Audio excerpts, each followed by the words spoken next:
అందరికీ నమస్తే. భారత్ శ్రీ యూట్యూబ్ ఛానల్కు స్వాగతం. నేను మీ వెంకట్. ప్రేక్షకులు, ఈరోజు మన ఐటమ్ రిబ్కా అక్క సాక్ష్యం never before never after. So ఇలాంటి సాక్ష్యం మీరు ఎప్పుడు వినలేదు. భలే కామెడీ ఉంటుంది అక్కది.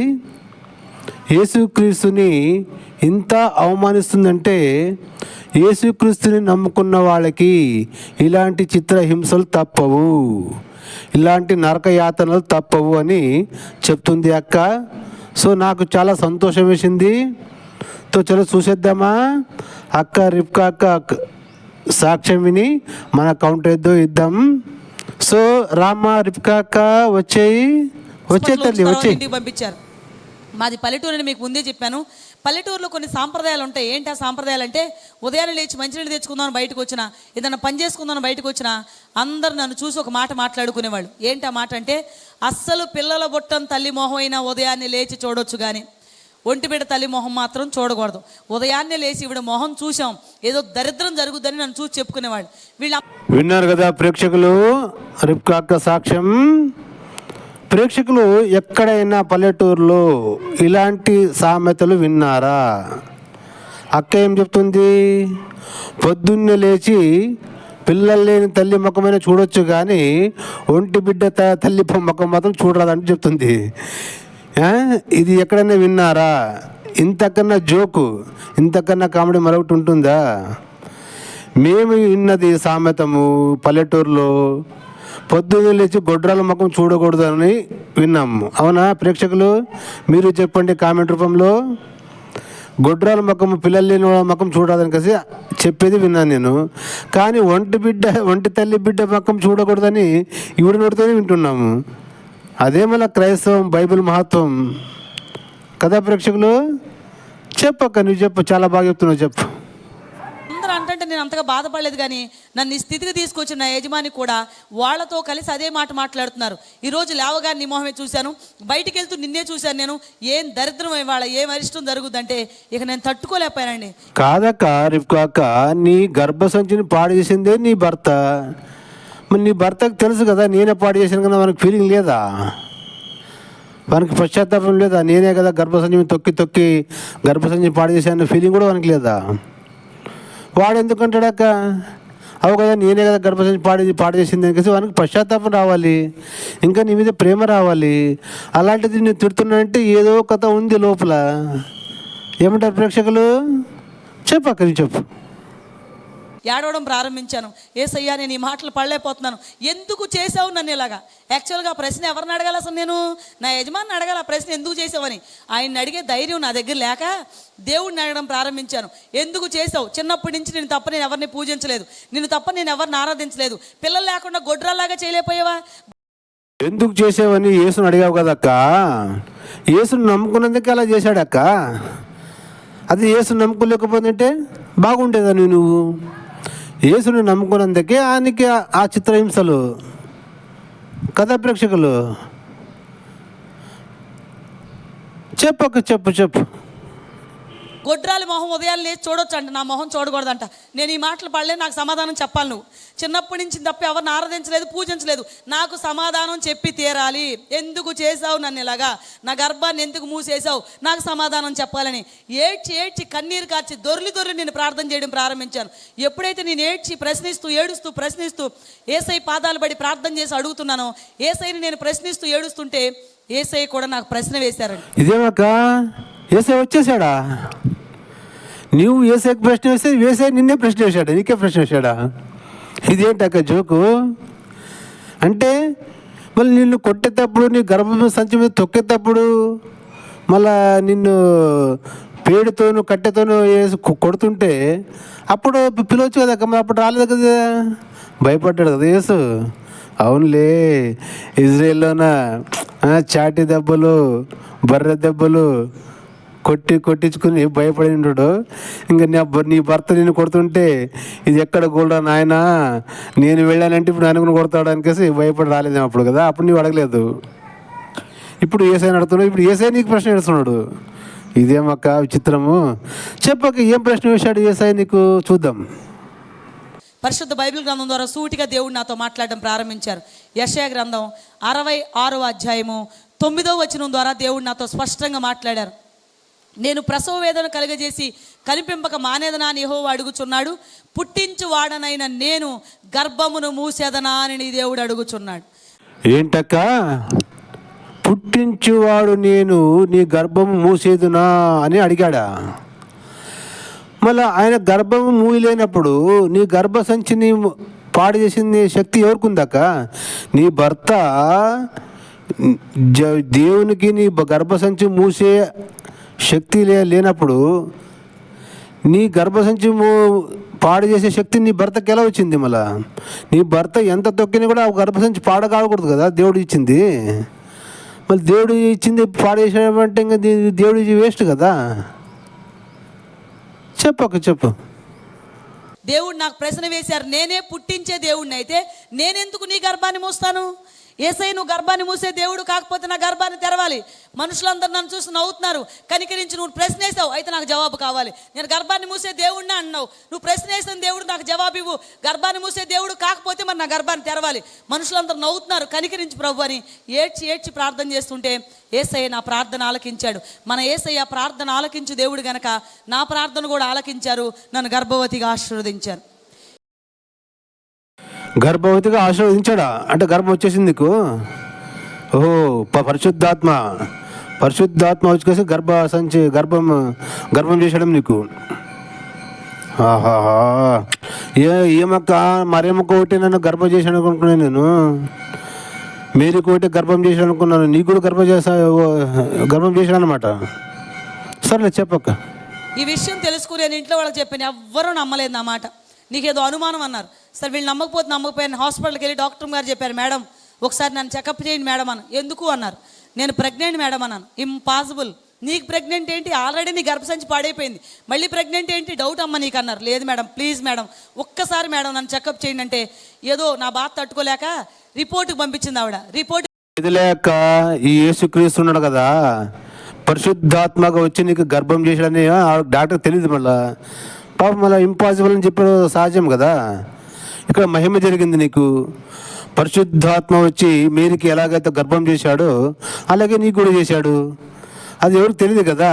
ఇప్పుడు పరిశుద్ధాత్మ మేరీకి గర్భం చేసింది కూడా ఎవరికి తెలియదు. అక్కడ ఊళ్ళో వాడకు వ్యభిచార పుత్రుడు రోమన్ సైనికుడు ప్యాంతరేన్ అనేవాడికి తో అక్రమ సంబంధం పెట్టుకుని మేరీకి అన్నదానికేసి అందరు చెప్తున్నారు అక్కడ. మళ్ళీ ఇప్పుడు నీ కథ ఏంటో మళ్ళీ అర్థం కావట్లేదు.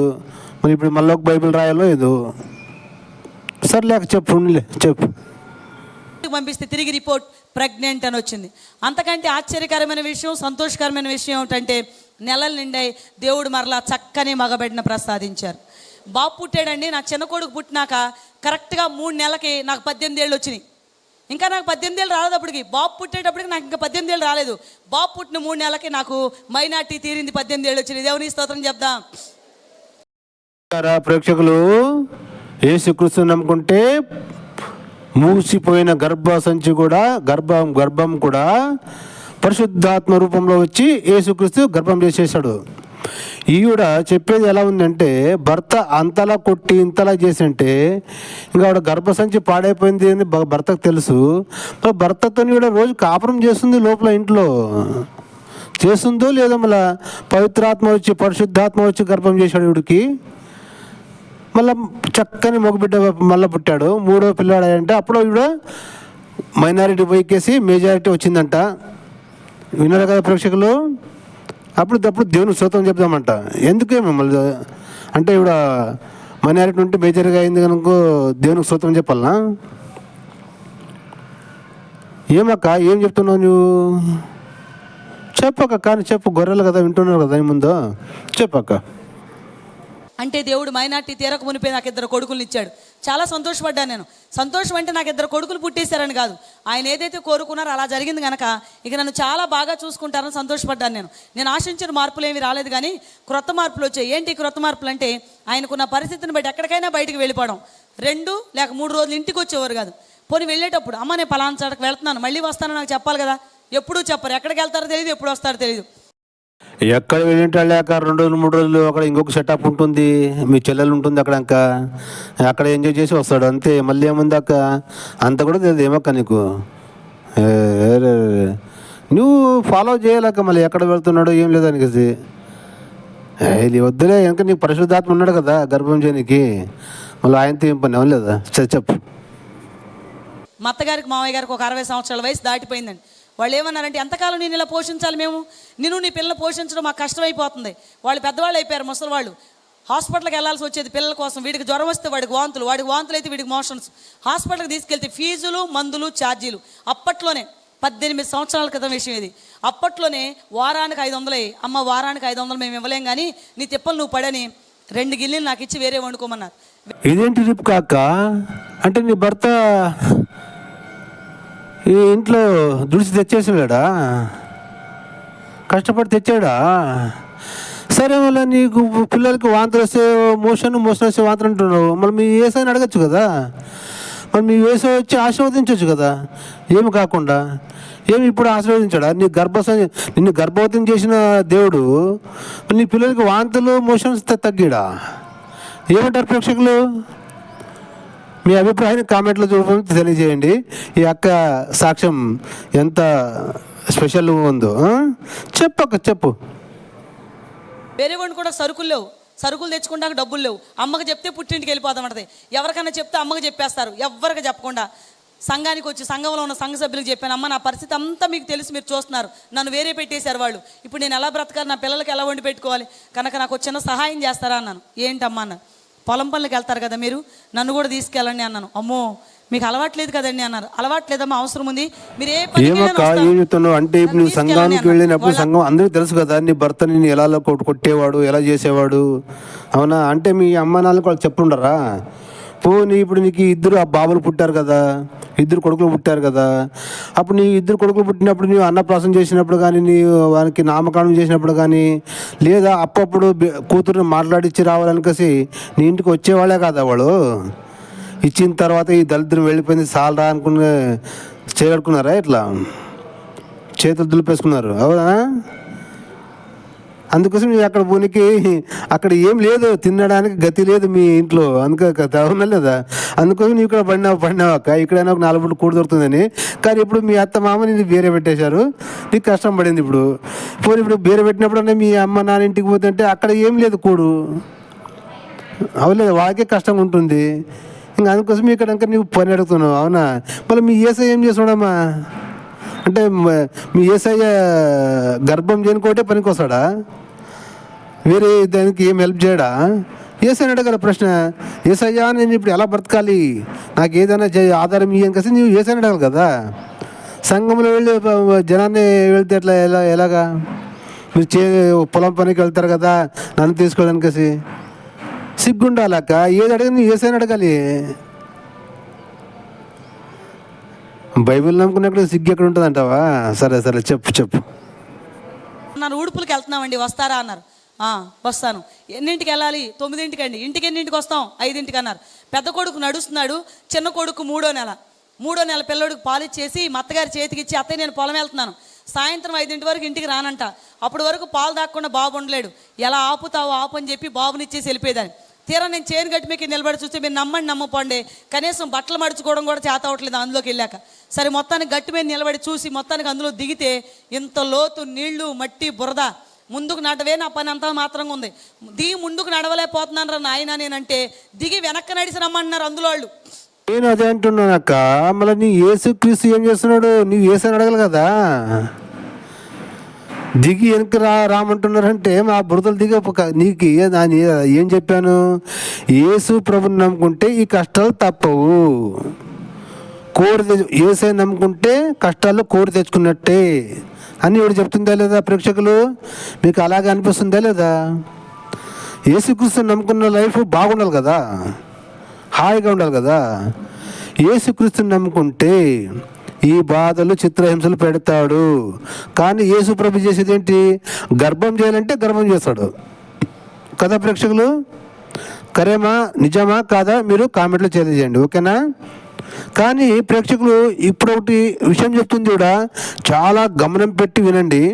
ఎందుకంటే ఇలాంటి మాట నేను ఎక్కడ వినలే, ఎక్కడ చూడలే. ఒకళ్ళు మీరు చూసుంటే వినింటే నాకు చెప్పండి కామెంట్లో.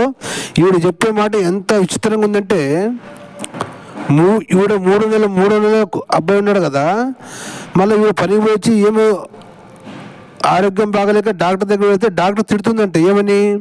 ఏమమ్మా నీకు బుద్ధి ఉందా లేదా, ఇప్పుడు నువ్వు 3 నెలలు గర్భవతి అనేసి అంటుందంట. 3 నెలలు పిల్లగాడు ఉండడానికి 3 నెలలు గర్భవతి అవ్వడానికి అవకాశం ఉందా? ఆలోచించండి. ఇప్పుడు ముందే చెప్తుంది, చాలా జాగ్రత్తగా వినండి. మొక్కలు కూడా వెనక్కి నడిచి పెట్టమన్నారు, ముందుకే వెళ్ళలేకపోతున్నాను. నేను ఎప్పుడు చేలోకి అడుగు, నా లైఫ్లో నేను చేలోకి వెళ్ళలేదు. కాలు జారి పడిపోతుంటే వాళ్ళు నన్ను చూశారు. ఏమంటే మీకు ఈ పని రాదు, మాకు అర్థమవుతుంది. రైతులు వస్తే మరి మేము చెప్పాలి కదా, పని చేసుకోవడానికి అమ్మాయి వచ్చింది తప్పదని.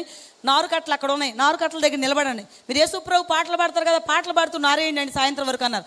సాయంత్రం వరకు వచ్చిరని పాటలన్నీ పాడేసి నారుకట్టలు వాళ్ళ వెనకాల పడేసి, సాయంత్రం 5 గంటలకు నేను ఇంటికి వెళ్ళేటప్పటికి ఇంటి దగ్గర పరిస్థితి మాత్రం దారుణంగా ఉండేదండి. ఎందుకు నేను దారుణం అన్నానంటే, నేను 9ంటికి వచ్చేదాన్ని పొలం, వీడు 10ంటికి ఏడుపు మొదలెట్టేవాడు అంటే పాల కోసం.